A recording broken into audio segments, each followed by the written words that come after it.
नमस्कार, मैं हूं मोनिका सिंह। मिडिल ईस्ट एक बार फिर बारूद के ढेर पर खड़ा है। आसमान में मिसाइल्स की लकीरें हैं, समुद्र में युद्धपोतों की हलचल है और पूरी दुनिया की नजर उस जंग पर टिकी है जो हर घंटे और ज्यादा खतरनाक होती जा रही है। दावा है कि अमेरिका ने ईरान के ठिकानों पर बड़ा सैन्य हमला किया है। जवाब में ईरान ने भी पलटवार का ऐलान किया है। खाड़ी क्षेत्र में तनाव चरम पर है और कुवैत बहरीन की दिशा में हमलों की खबरों और दावों ने पूरे इलाके में दहशत बढ़ा दी है। हालात बेहद विस्फोटक बताए जा रहे हैं। उधर व्हाइट हाउस की रणनीति को लेकर नई चर्चाएं शुरू हो चुकी है। क्या डोनाल्ड ट्रंप अब सिर्फ हवाई हमलों तक सीमित नहीं रहेंगे? क्या अगला कदम जमीनी ऑपरेशन होगा? क्या अमेरिकी सेना ईरान के भीतर बड़े सैन्य अभियान की तैयारी कर रही है? और अगर ऐसा हुआ तो क्या यह पूरे पश्चिम एशिया को महायुद्ध की आग में झोंक देगा? इस बीच ईरान की सत्ता के भीतर भी हलचल तेज है। सुप्रीम लीडर के उत्तराधिकारी माने जाने वाले मुज्तबा खामनेई को लेकर अटकलें तेज है। क्या सत्ता के समीकरण बदल रहे हैं?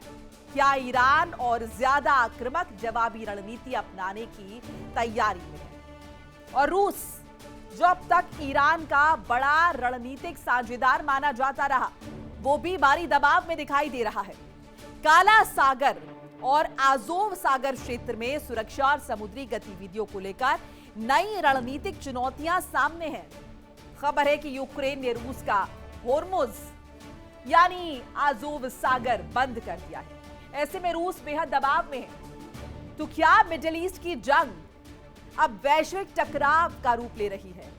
क्या अमेरिका, ईरान और रूस के बीच बन रहे नए समीकरण दुनिया को एक और बड़े संकट की ओर धकेल रहे हैं? और आखिर इस आग का अगला निशाना कौन होगा?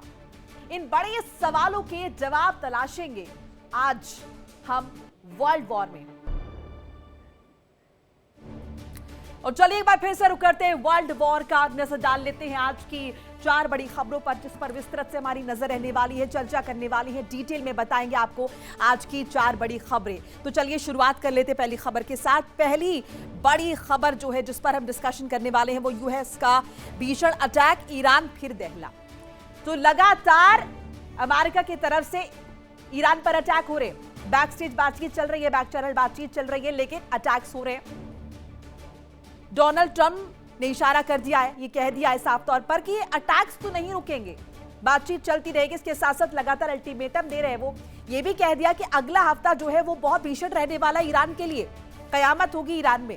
हालांकि इससे पहले भी तमाम तरह के दावे कर चुके हैं Donald Trump social media sites के जरिए, और एक बार फिर से कह दिया है, ये कह दिया कि सैन्य ठिकानों पर अटैक हो रहा है अभी, लेकिन अगले हफ्ते रिहायशी इलाके, रणनीतिक रूप से और ज्यादा महत्वपूर्ण ठिकाने, इसके अलावा हो सकता है कि बहुत कुछ ज्यादा बड़ा नुकसान जो है करने की कोशिश डोनाल्ड ट्रंप करें ताकि ईरान को झुकाया जा सके। अभी तक नहीं हो पाया ऐसा, लेकिन फिर से कोशिश की जा रही है, बातचीत भी की जा रही है और सैन्य दबाव भी बनाया जा रहा है, ताकत भी आजमाई जा रही है, किसी भी तरीके से ईरान को झुकाया जा सके। ये बड़ी कोशिश डोनाल्ड ट्रंप द्वारा की जा रही है और इसी सिलसिले में कहें कि 6वें दिन भी लगातार अटैक्स जो है वो अमेरिका की तरफ से किए जा रहे हैं, जिसकी वजह से तमाम तरह की तस्वीरें जो है वो ईरान में सामने है। अलग अलग जगह की तस्वीरें, ईरान के रणनीतिक रूप से काफी महत्वपूर्ण ठिकाने हैं जिन्हें अमेरिका द्वारा निशाने पर लिया गया है, नुकसान करने की बड़ी कोशिश की गई है। इंटेंसिटी भी लगातार हम देख रहे हैं इन हमलों की बढ़ी है, सिर्फ फ्रिक्वेंसी नहीं, इंटेंसिटी भी बढ़ी। दूसरी बड़ी खबर आपको बताएंगे जिस पर आज डिटेल में डिस्कशन करने वाले हैं। दूसरी बड़ी खबर, ईरान का बदला कुवैत बहरीन पर बम वर्षा। अब जरा देखिए, ये अटैक सिर्फ अमेरिका नहीं कर रहा है, ईरान भी निश्चित तौर पर पलटवार कर रहा है अमेरिका पर, डायरेक्टली नहीं, लेकिन मिडिल ईस्ट में जो देश जिन्होंने सैन्य बेस बनाने की परमिशन दी है यूएस को, जहां जहां भी अमेरिकी बेस है मिडिल ईस्ट में, उन जगहों को दहलाया जा रहा है ईरान की तरफ से।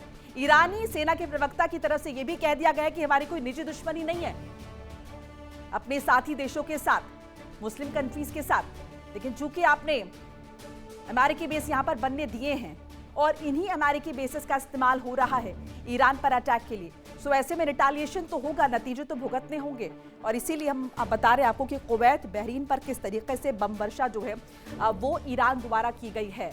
कुल मिलाकर ये जंग अमेरिका और ईरान की है, लेकिन इसमें मिडिल ईस्ट भी दहल रहा है, मिडिल ईस्ट का भी नुकसान हो रहा है। और जितनी इंटेंसिटी बढ़ेगी इन हमलों की, जो अमेरिका करेगा ईरान पर, ईरान भी निश्चित तौर पर उसका माकूल जवाब देगा। और यही हम देखते आए हैं 28 फरवरी से अब तक सीजफायर है, बैक चैनल्स बातचीत है, लेकिन मिडिल ईस्ट में अभी भी शांति स्थापित नहीं हो पाई। और एक जो बहुत बड़ी कंडीशन थी जो ईरान चाहता था, सभी मोर्चों पर युद्ध समाप्त होना चाहिए, शांति बहाल होनी चाहिए, वो शांति अभी भी दिखाई नहीं दे रही है।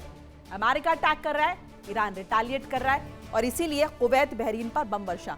तीसरी बड़ी खबर जिस पर डिटेल में बात करने वाले हैं, वर्ल्ड वॉर में ट्रंप का ग्राउंड प्लान, मुज्तबा लेंगे इंतकाम। अब देखिए ग्राउंड प्लान हम क्यों कह रहे हैं, इसलिए कह रहे हैं क्योंकि डोनाल्ड ट्रंप एक बार फिर से बहुत आश्वस्त और बहुत कॉन्फिडेंट नजर आ रहे हैं। उनका कहना है कि बहुत जल्द नतीजे हासिल हो जाएंगे। ये भी कह दिया है कि ईरान बहुत आतुर नजर आ रहा है, डेस्परेट नजर आ रहा है बातचीत के लिए, अटैक्स तो हम रोकेंगे नहीं और बहुत जल्द आपको वो नतीजे देखने को मिलेंगे। तो वो नतीजे कैसे आएंगे? बहुत सारी ऐसी रिपोर्ट्स आ रही हैं जो ये कह रही हैं, जो ये जता रही हैं, बता रही हैं कि डोनाल्ड ट्रंप शायद ग्राउंड प्लान के मूड में, शायद वो चाहते हैं कि ईरान में घुसकर अमेरिकी सैनिक अटैक करे और ईरान पर दबाव बनाए और जो अभी तक अमेरिका हासिल नहीं कर पाया इस ग्राउंड प्लान के जरिए वो हासिल कर लेंगे। हालांकि ईरान की जिस तरीके की ज्योग्राफी है, जो उनकी भौगोलिक स्थिति है, ऐसा करना अमेरिका के लिए आसान नहीं है, दूर की कौड़ी है।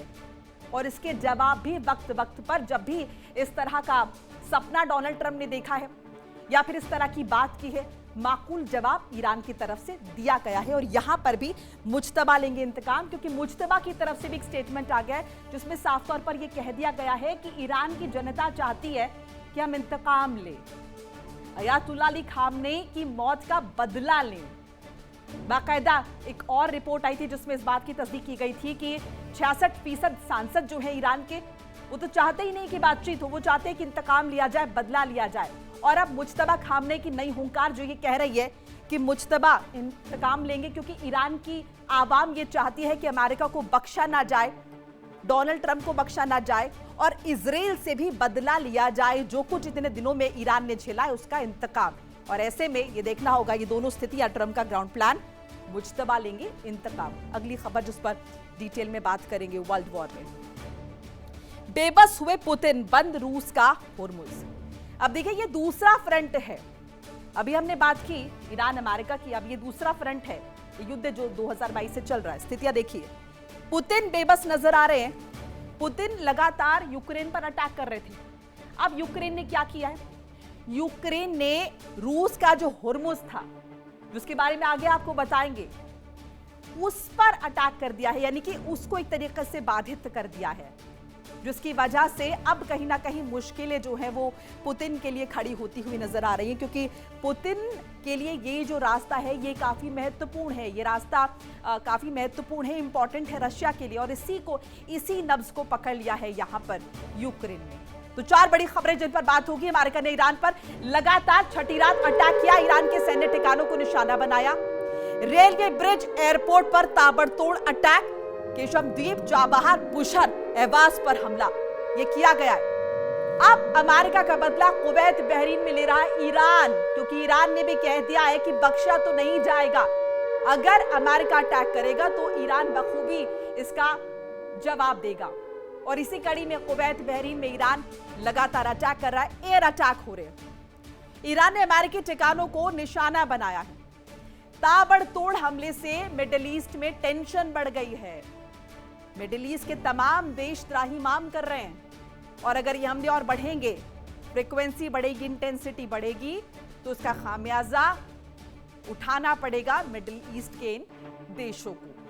वहीं हूती के सऊदी को खुली धमकी आई है, अगर यमन पर हमला किया तो जवाब मिलेगा। हूती ने रियाद को दी है मिसाइल ड्रोन हमले की चेतावनी। हूती ने बड़े हमलों की चेतावनी देकर टेंशन बढ़ा दी है। अभी तो यहां पर अटैक्स चल रहे थे ईरान द्वारा, अब ये देखिए एक और फ्रंट नजर आ रहा है जहां पर हूती ने सऊदी को खुली धमकी दे दी है कि अगर यमन पर अटैक किया तो करारा जवाब मिलेगा। कैसे ये पूरा मिडिल ईस्ट दहलेगा और कैसी स्थितियां बन रही है, जरा ये देखिए। हूती किस तरीके से टेंशन बढ़ा रहा है, रियाद को मिसाइल ड्रोन हमले की चेतावनी दे दी है, बड़े हमलों की चेतावनी यहां पर दे दी गई है। वहीं ट्रंप की तरह बेबस हुए पुतिन, अकेले ट्रंप नहीं है जो बेबस नजर आ रहे हैं, हालत यहां पर पुतिन की भी बहुत खराब है। किसने की है? यूक्रेन ने, क्योंकि यूक्रेन ने बंद कर दिया है रूस का होर्मुज। 300 साल की मेहनत पर जो पानी फेरा है यूक्रेन ने, मात्र 9 दिन में रूस की समुद्री लाइफलाइन पर ब्रेक लगा दिया है। अब कैसे करे रूस एक्सपोर्ट और कैसे होगा इंपोर्ट, क्योंकि यूक्रेन ने उस समुद्री लाइफलाइन पर ब्रेक लगाया है जिसे 300 साल की मेहनत के बाद तैयार किया है यहां पर रूस ने।